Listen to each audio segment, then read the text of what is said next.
It's December 14th, 2012. About 7 days from the end of the world. And this is Kal Katster, running to you live from 7 days from the end of the world. And this particular day, I went to see The Lord of the Rings, the Hobbit, the prequel to the Lord of the Rings trilogy. Yes, I went to see that, and yes, the Lord of the Rings trilogy prequel. I guess I'll do a review of it. Well, since it just came out, I'm not going to give away anything. I reviewed the other ones online, and they were not.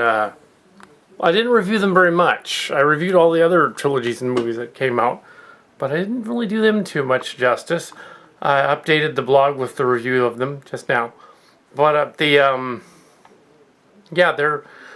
didn't really go into it too much. I sort of had this, like, just sort of, oh yeah, by the way, there was a review when I'm reviewing this movie. The original Lord of the Rings trilogy was probably, by and large, as a trilogy, the winner for trilogy of the best fantasy trilogy of the last decade. Beat out only by Harry Potter, which made 8 movies. This is the best trilogy, so the Harry Potter saga being the best octology. Well, yeah, okay. But the Lord of the Rings saga, Peter Jackson led a workshop, proved that they could not only outdo Lucasfilm in New Zealand, but outdo the studios as well with New Line, and do a story adaptation of The Hobbit, based loosely on the cartoons, the original, the series, the Tolkien series. Tolkien is a contemporary, or was a contemporary of C.S. Lewis, who wrote The Lion, Witch, and the Wardrobe and the Narnia saga. Naturally, Disney got wind of how successful these movies were after the first 2, and wanted to make Narnia movies. Well, you know how that worked. It didn't work. Disney and ILM just didn't have the same thing. Of course, everybody's been copying them since. Even their Alice in Wonderland movie was like watching Narnia again. It's like, so it's like, no, they didn't get it, that the Lord of the Rings thing was really its own thing. And although the symbolism and the man fights nature and man fights the bad guy and all that stuff, the fantasy elements, you know, the wizard and the young man go out on the quest and all that stuff. Star Wars fans went out and said, oh no, they're ripping on Star Wars. It was the other way around, dude. Lucas read Tolkien. He read a lot of things. He read Miyazaki's The Hidden Fortress as well, and borrowed from that. And some numerous samurai movies. But and cowboy westerns. Yeah, the original Star Wars trilogy was classic, but it was not original. It was just classic.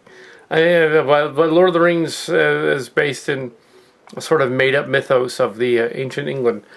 The only thing that might have been a drawback for some of the purists of the Tolkien saga is that Peter Jackson used New Zealand as many of these places, which are clearly supposed to be England and France and Europe.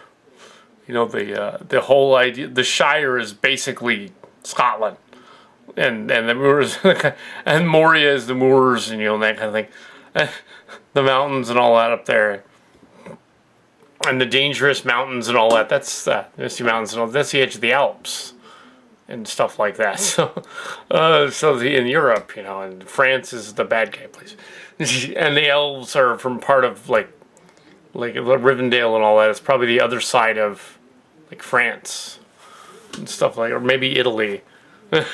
So yeah, but New Zealand. But I was not a purist at that point, and I did not mind that they did that. The new movie, The Hobbit, is a prequel. It's based on the book, The Hobbit. They have a little bit of bookend with the characters being just before the events of The Lord of the Rings, with them going to have the party, and they have Bilbo and Frodo in it as much older. And then jump back 60 years and they start the story. Gandalf shows up, and interestingly enough, they didn't CG him too much. So because it was a higher frame rate, Ian McKellen looked really old. I mean, much older than he did in the first one. So, you know, they did Glendale, they made her look younger. But, with CG. But they didn't do him. I forgot, or something. So, yeah, it's because they did this higher frame rate, so you could really tell the older actors look considerably older than they should have been. And even the elf guy. That was interesting. How did Elrond get older than he should have been? If he's immortal, he should look exactly the same. But yeah. But yeah, so they go on a quest. This time it's Bilbo Baggins goes on a quest, and they've got Gollum in it and the ring in it, which isn't really in the book that I recall. I think you're actually supposed to encounter Gollum after the books. But Peter Jackson took some liberties there. I say, okay, fine. Maybe in the movie version, he has to encounter it earlier. I would have added that. I would have put the Golem stuff in the final chapter of this new trilogy. I would have put it in the last one, the last movie, because that would make sense. But he didn't. But I'm okay with that because he messed around with the other one too. Some of the purists said, well, he didn't show the burning of the Shire. Yeah, that was kind of silly. And then having the other bad guy, you know, the end of the last one. That was the other movie. And, yeah, well, that was a little odd, but I guess they couldn't make it that downbeat and say, oh, well, they had to completely rebuild it. Yeah, that would have been kind of like, oh. After all of, you know, that was the end of the Return of the King. So maybe in this one they'll address, I don't know, Smaug the Dragon.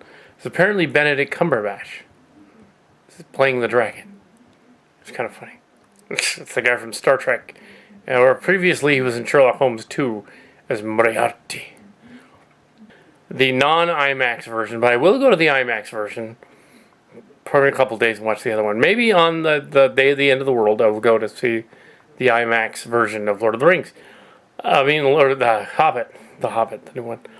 Yeah, and so I haven't given too much away. The film looks very pretty and stuff, and very bright because it wasn't the 3D one.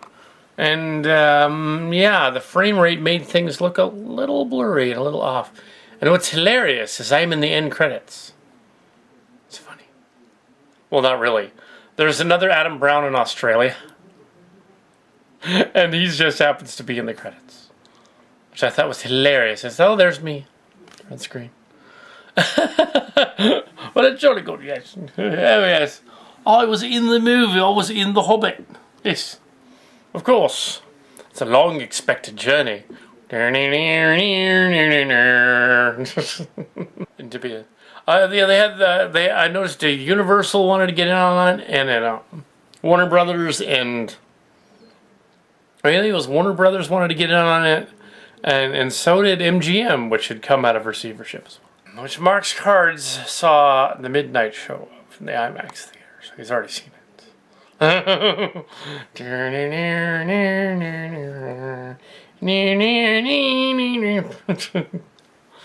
Yes, anyway, so yes, that exists.